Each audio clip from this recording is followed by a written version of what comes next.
Panorama group, जो सोचता है वो करता है।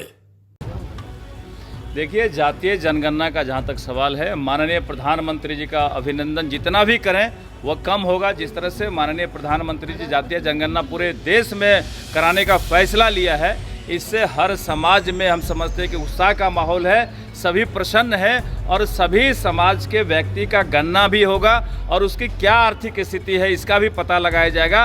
और जब तक हमको आर्थिक स्थिति का पता नहीं चलेगा तब तक हम समाज को कैसे मजबूत करेंगे। इसलिए गंभीर विषय है जो माननीय प्रधानमंत्री लाए हैं, ये पूरी तरह हम समझते हैं कि स्वागत के योग है। और नमस्कार, आप देख रहे हैं न्यूज फोनेशन में हूँ आपके साथ नरोत्तम सिंह।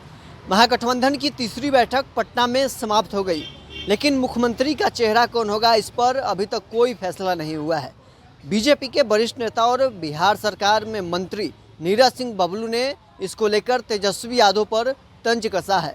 साथ ही उन्होंने जातीय जनगणना कराने का फैसला का स्वागत किया है। तेजस्वी यादव लगातार ये कह रहे हैं, प्रधानमंत्री नरेंद्र मोदी को उन्होंने पत्र भी लिखा था कि निजी क्षेत्र में आरक्षण लागू हो।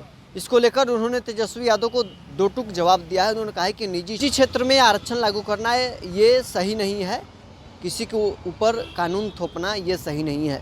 जो लोग को अगर लगता है कि निजी क्षेत्र में हम आरक्षण लागू करेंगे तो अपने अपने निजी जो उनका मामला है उसमें कर सकते हैं, लेकिन सरकार कानून बनाकर किसी के ऊपर ये नहीं थोप सकती है, ये उचित नहीं होगा।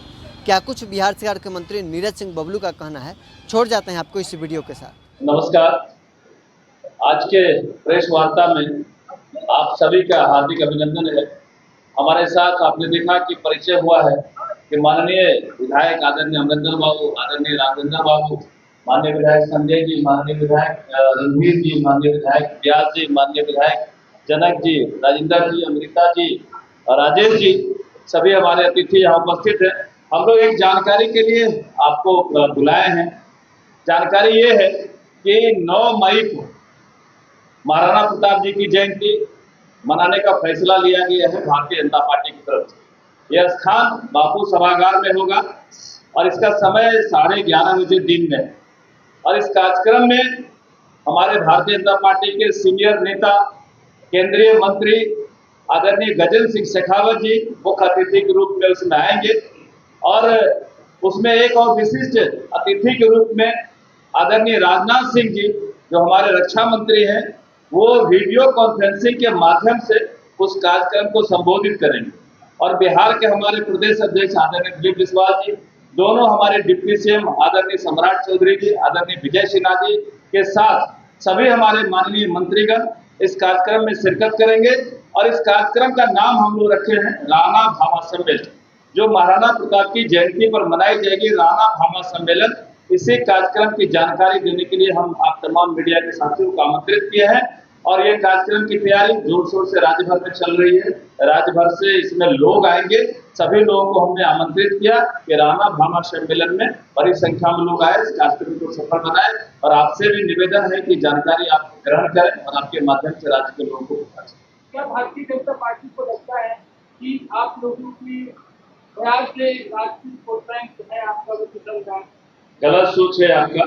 ये कोई जातीय सम्मेलन हम लोग नहीं करते। हर बार भारतीय जनता पार्टी का बड़ा उद्देश्य है कि देश में जितने भी महापुरुष हैं हम उनकी जयंती मनाएं, हम उनकी पुण्यतिथि मनाएं, हम उनका विजयोत्सव मनाएं, हम उनको सम्मानित करें। तो ये एक एक करके देश में जितने भी महापुरुष हुए हैं, बिहार भाजपा इनको मनाने का, सम्मान देने का काम करती है, जयंती मनाने का काम करती है। इसमें किसी जाति विशेष का नहीं है। और आप देख रहे हैं कि ये महाराणा प्रताप की जयंती पर हमने कार्यक्रम का रूपरेखा बदल दिया। हम सिर्फ जयंती में नहीं मना रहे, हम इस कार्यक्रम का रूप और नाम दिए हैं राणा भामा सम्मेलन। क्योंकि महाराणा प्रताप जब युद्ध में लड़ाई लड़ रहे थे, जब उनका खजाना खाली हुआ था, सैनिकों को देने के लिए फंड नहीं था, उस समय भामा साहब आगे आए और बोले, महाराणा आप चिंता न करें, हमारा खजाना आपके साथ में है। जो भामा साहब का सहयोग मिला था, इस सहयोग का आदर करते हुए हम लोग राणा भामा सम्मेलन का नाम दिए हैं। और सभी समाज के लोगों को हम इन्वाइट कर रहे हैं। भारतीय जनता पार्टी सभी समाज के लोगों को बुला रही है, ना कि सिर्फ राजपूतों को। इसलिए पार्टी की तरफ से ऐसा कुछ नहीं हो रहा है। आप जिस कार्यक्रम का चर्चा किए हैं वो कार्यक्रम पार्टी का नहीं था, वो कार्यक्रम व्यक्तिगत था। एक दिन पहले 22 तारीख को जो कार्यक्रम हुआ था वो भारत सरकार के द्वारा कार्यक्रम हुआ था, जो एयर शो किया गया था। राजीव प्रताप रूढ़ी जी उसके हम समझते हैं कि एक बीच के जरूर हुए थे कि जिन्होंने कार्यक्रम को कनेक्ट किया था।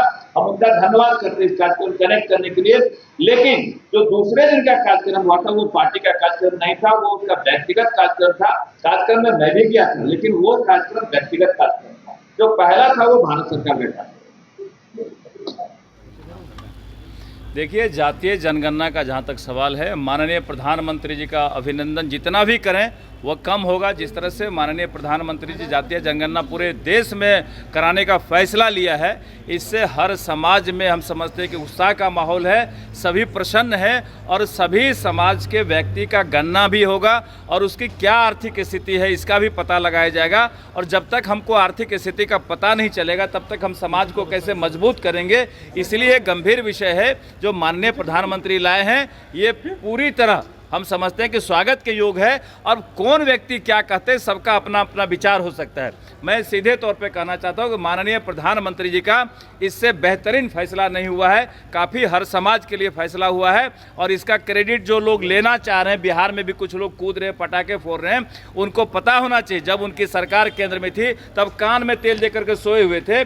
आज जब माननीय प्रधानमंत्री फैसला लिए हैं जातीय जनगणना का तो उनको पेट में दर्द हो रहा है, क्रेडिट लेने की कोशिश कर रहे हैं। ये कोई क्रेडिट नहीं मिलने वाला है। एक से एक बड़े बड़े काम हमारी सरकार कर रही है और माननीय प्रधानमंत्री खास करके बिहार पर विशेष फोकस करने का काम कर रहे हैं, विशेष ध्यान दिए हुए हैं, जिसका नतीजा ये आने वाला है कि 2025 का जो चुनाव होने वाला है इसमें 225 से ज़्यादा हम लोग जीतेंगे और आरजेडी 2 अंक में नहीं जाएगी। यही हाल आरजेडी का होने वाला है। आरक्षण लागू होना चाहिए या नहीं? देखिए, इस बात पे हमें कहीं नहीं जाना चाहते हैं। प्राइवेट सेक्टर, प्राइवेट लोगों की मर्जी का काम है, उस पर हम कानून थोप नहीं सकते हैं। ये अपना अपना विचार है। अगर प्राइवेट सेक्टर के लोग कोई चाहेंगे कि हम आरक्षण दें तो उनकी मर्जी है।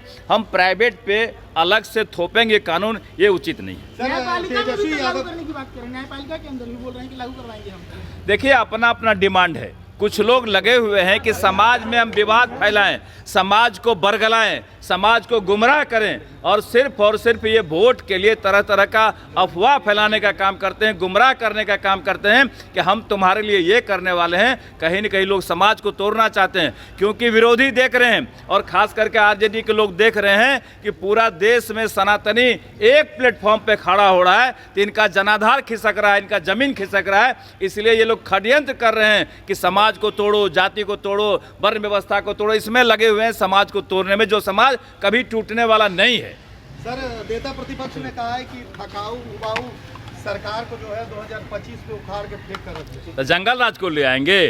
कोई थकाऊ उबाऊ नहीं है, मजबूत सरकार है, एनडीए की सरकार है और इसे सुशासन की सरकार कहते हैं। बिहार के लोग सुशासन में रहना पसंद करते हैं, ना कि जंगल राज में जाना चाहते हैं। वो दिन बिहार में नहीं आएगा जब अपहरण होगा और मुख्यमंत्री आवास में अपहरणकर्ता रहेंगे और वहाँ फैसला करेंगे कि कितना करोड़ लेना है। वो दिन बिहार के लोग नहीं पसंद करेंगे और बिहार के लोग मन बना के बैठे हैं कि जंगल राज को कभी नहीं आने देंगे और एनडीए सरकार पुनः आएगी, इसकी गारंटी है।